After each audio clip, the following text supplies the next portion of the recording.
Hello， 大家好，我是 Josie 物理治疗师。你知道足弓对我们来说非常重要吗？我们是全世界唯一一个用2只脚走遍全世界的生物。那都是因为我们的脚底有足弓，而且还不止一个，总共有3个足弓哦。那为什么足弓这么重要，我们却常常忽略它呢？那是因为我们平常都把我们的脚藏在鞋子里面，鞋子它保护了我们的脚，但却限制了我们足弓的力量。如果我们的足弓没有力气的话，脚就容易卡在高足弓或者是低足弓。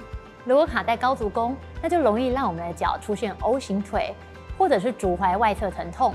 如果今天卡在足弓塌陷的地方，那就容易让我们在运动的时候出现 X 腿，而造成膝盖疼痛。所以我们今天要做的就是我们的足弓，它要有活动度，而且它要有一定的力量。那今天的影片跟平常的影片有一点点的不一样，我们请到了一位健身专家。那他平时也有一些脚踝上面的问题，那我们一起来看看他的脚踝到底发生了什么事情吧。那我们欢迎 Peter 哥哥，也请他跟我们讲解一下他现在脚踝的状况。好，大家好，这是 Peter 哥哥。我现在呢是健身到第8年，但是一直到今年接触到篮球啊、拳击，就这些会有旋转、会有跳跃的动作之后，才发觉说自己的身体有很多地方是卡住，尤其是每次运动完，就是下半身都有很多问题，像是脚踝啊、足弓都会很痛，然后很酸，所以今天就特别请到 Josie 老师来帮我解决一下，看是哪边出了一些状况。好，那刚刚其实问 Peter 哥哥会发现说，他的脚啊在前后的这个动作是不会有状况的，就像是深蹲啊、硬举这样前后平面。那比较常出现状况呢是加上了旋转类型的动作，他的脚踝才会开始不舒服。所以我们要评估一下 Peter 哥哥他在做旋转，还有他在做侧移类型的动作的时候，足弓他有没有同时有活动度，也有稳定度。等下请 Peter 哥哥帮我大拇指朝前。右边旋转，左边旋转。当往左边旋转的时候，右边的足弓要出现下沉的这个活动度，那左边的足弓要出现抬起来的活动度。那除了旋转的活动度之外，我们也要看说，它在侧弯的这个角度有没有办法足弓抬起来和足弓沉下去。好，那等一下就是帮我叉腰，然后重心往右边移动。好，大拇指都要踩住哦。好，重心往左边移动。那我们来观察一下。当重心往右边移动的时候，右脚要出现抬起来的活动度，那左脚就要塌陷。好，重心往左边移动的时候，左边就要出现抬起来的活动度，右边则要出现足弓塌陷。所以说我们在走路的当下，它应该就是这样子，足弓一直抬起来、塌陷、抬起来、塌陷，这样子轮流转换。评估完 Peter 的足弓的活动度之后，我们要来看一下他的足弓的刚性够不够。先请他垫脚尖，然后做一个蹲的动作，看他有没有办法稳稳的做完这个动作。来，我们可以先垫脚尖，然后把重量尽量的放在大拇指上面。对，然后我们会发现说，反而是右边那边的脚的大拇指比较踩不住。来，再试试看。那他踩稳了之后，就请他做一个垫脚尖、蹲的这个动作。对，慢慢做就可以了。有问题的人是会蹲不下去。对，没有错，它会变成是这样子，要么就是直接先往外开了。好，那叫它踩稳的时候，它就会往前，然后往后倒，它就会一直在这里。就是你叫它蹲的时候，它就会变成这样。了解了解。好，那我们接下来就是要教 Peter 哥哥怎么做足弓还有足跟的松动术。等一下，我们2只手就是2、3、4、5指去抱住我们大拇指和小妞妞的地方，然后做大拇指往下，小妞妞往上的这样子的反复的动作。这个动作是增加我们足弓塌陷和抬起来的能力。那不管你是高足弓还是低足弓的人，都可以做这样的松动术。接下来就是前足和中足，那要做的动作就是前足相对于中足这样子的松动术。那教完足弓的松动术之后，我们来做足跟。足跟的动作就是我们等一下把足跟拔出来之后做上下的松动，这是手这样子哦，就是像这样拔出来之后做上下的这样子动。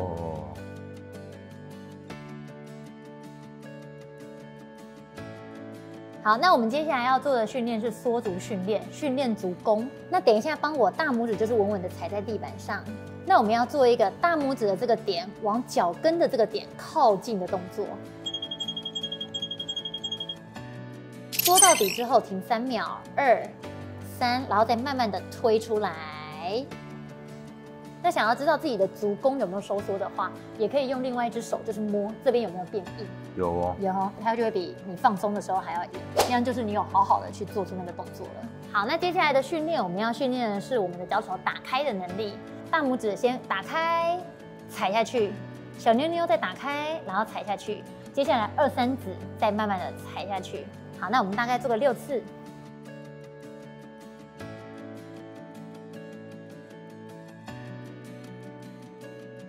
OK。老师有遇过裹小脚的病人吗？裹小脚的话，他应该要去找的是妙功，好像也不是先来找物理治疗师。真的吗？所以妙功也会给他松动一下。妙功可能要先跟我学一下。了解了解。那接下来啊，我们要做的是足弓的功能性训练。我们可以准备一个弹力带，绑在桌脚的地方，让我们的大拇指踩在弹力带上面。大拇指踩住之后，我们往左边旋转。好，左边旋转就会看到胫骨做出一个外转，带动足弓抬起来的动作。大拇指踩着。好了，接下来往右边旋转，右边旋转带出胫骨内转、足弓塌陷的这个动作，大拇指也都要踩着。好，来帮我连续做一下。对，慢慢的做就可以咯。好，再慢一点点。好，那这个动作就是身体带动小腿，接下来带动足弓，但是确保了大拇指的稳定性。感觉还好吗？我现在感觉是很抓得到整个脚底的力量的感觉，很踏实，从地板整个传上来力量的感觉，就觉得很不错。然后也可以找到整个脚底的重心感，我觉得也是很不错的，很不错。好，那接下来我们加上身体侧弯的这个训练，弓箭步，大拇指稳稳的踩在地板上，后侧的脚帮我垫脚尖，然后先蹲下来之后手往上抬，接着身体往右边侧弯，然后屁股带动左边，这个动作就可以带动足弓高起来的这个动作。好，接下来换边。OK， 身体往左边侧弯，足弓它会塌陷塌下来。好，再一次，来，身体往右边侧弯，带动胫骨往外，足弓往外，大拇指都要稳稳的踩住哦。左边侧弯，好，胫骨哦，好，胫骨哦，没有错。那这个没有关系，这个就是没有办法去抵抗身体的挑战的话，弹力带就会让你知道说，你大拇指没有踩住了，还好吗？很好，就是到最后真的已经很累了。然后就会开始晃。现在可以再让皮亚哥看一下垫脚尖的部分，这样子。好，其实垫脚尖就比较好一点。对啊，因为我刚刚只练左脚，我现在感觉左脚的力量比右边轻松很多，就整个就是踩超稳的。对啊，对啊。那就看一下右脚要不要顺便练一下。好，我们等一下来练一下。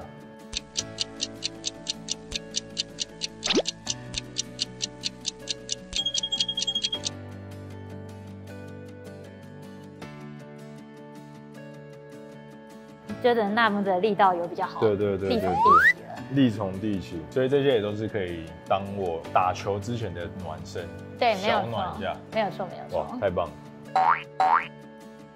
好，那如果说我们会用足弓的力量之后，我们要把足弓的力量加上速度、爆发力还有重量。那我们等一下请 Pita 来教我们怎么样加入这3个元素。因为刚刚 Josie 老师在教的比较是偏让它激活，让你怎么去运用它的力量，但我们可以在用其他的方式去强化你运动场上的表现，可以帮助到你更安全的落地，更好的起跳，让你的整个下半身的刚性是会变得更好。那我们会从3个动作开始练，那前面2个会先练你落地缓冲的能力，然后最后再加上一个有负重版本的，真的会比较重一点点，然后就可以练到你下半身的刚性。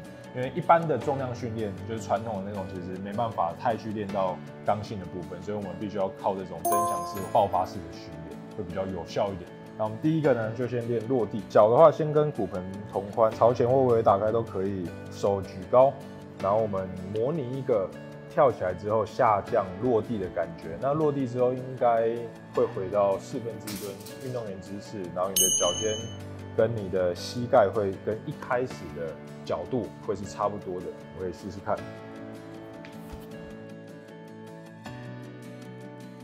下去的时候不要膝盖往前冲太多，是骨盆往后推，用屁股去吸震，然后用脚的力量去把它维持住。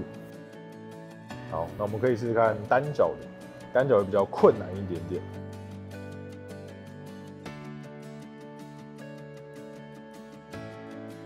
在运动场上会有很多的位移，不只有双脚落地，也会有单脚落地，也会有左右单脚的横移，所以你会需要有重心的摆，然后会有骨盆转，然后会有屁股去吸收，然后会有脚肌腱的整个刚性的训练，把它串联起来，你才可以有更多的安全性。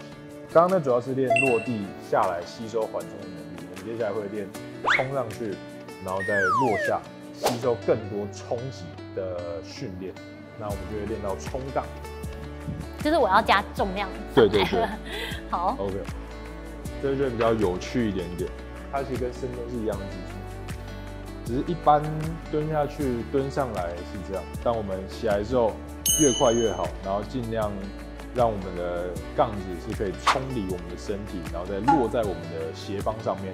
那落下来的时候，再去确保有做到刚刚那样子吸收缓冲能力的训练的感觉，所以做起来会像这样。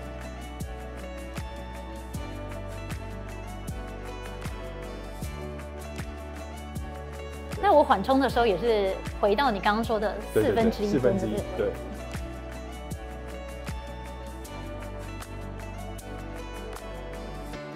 再试一次，然后试试看这一次让杠子微微离开身体。有没有下来的时候有撞到身体，然后你有吸收？有，我就有一个吸震的那种感觉。对。我觉得我可以就是不小心给它跳的有点高哎。那这就是你太壮的问题。你说我的身体太壮吗？对，因为你这重量对你太轻，所以你才会整个跳不起来。对，正常来讲，我们大概做个5下到8下，你会很累，就不要再做。重量应该要再更高一点点，然后我们要求的是上来这一段的速度。假如你发觉开始变慢了，杠子离不开身体了，就可以休息换下一组。很多时候我们都觉得好像深蹲就可以让下半身变强，但其实刚性这个东西靠传统的重量训练是比较难让它进化的。那假如这个时候你已经有受伤了，那你没有透过这种增强式或爆发式的训练，或者是你没有吸收冲击的能力的话，那你只会更加去受伤。我们必须先靠之前刚刚讲的那些，让你的身体回归到一个正常的数值，然后再用这些去增强你原本需要被增强的地方，你之后才不会更容易受伤。这个其实就是很多时候你快跌倒了，或者是你在场上跳下来，你去吸收它，你要能够吸收住的话，那你就不会受伤。所以是对整个下半身刚性很强的一种训练。那Peter，你觉得今天的那个训练放松啊，然后再加上足弓的小肌群训练，来功能性训练，就是做起来怎么样？我觉得做起来真的马上就有差的感觉，因为像我第一次开始垫脚的时候，是整个很不稳，然后有点不舒服，然后大拇指啊、足弓啊那边会开始有点晃动，然后会有点酸痛感，有点畏惧的感觉。大脑知道我不该怎么做。但是松动完，然后练完那些功能性训练之后，我的大脑应该已经知道说我怎么样去发力，然后移动我的身体，控制好我的足底，然后去做到这些事情。所以我最后做完之后再去做相同的动作，就变得非常的稳。那我相信这个之后在不管是对于我旋转、跑动、起跳那些东西，都是会更有帮助。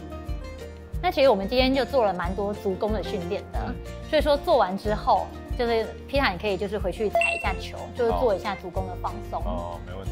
老师觉得我的足弓问题大概满分10分，大概有几分？大概就是4到5分，因为看起来对你右边反而比较严重，对，所以它反而会有一个就是身体旋转的这个问题。确实是这样，因为我在做单脚跳的时候都是右边很晃。左边是可以跳比较稳的，然后右边很晃，只是左边跳完会很痛。所以就是左边的足弓的刚性可能不太够，但右边的反而是大拇指踩稳的这个能力不够。对，那回去的话就要分开训练。没问题，谢谢老师。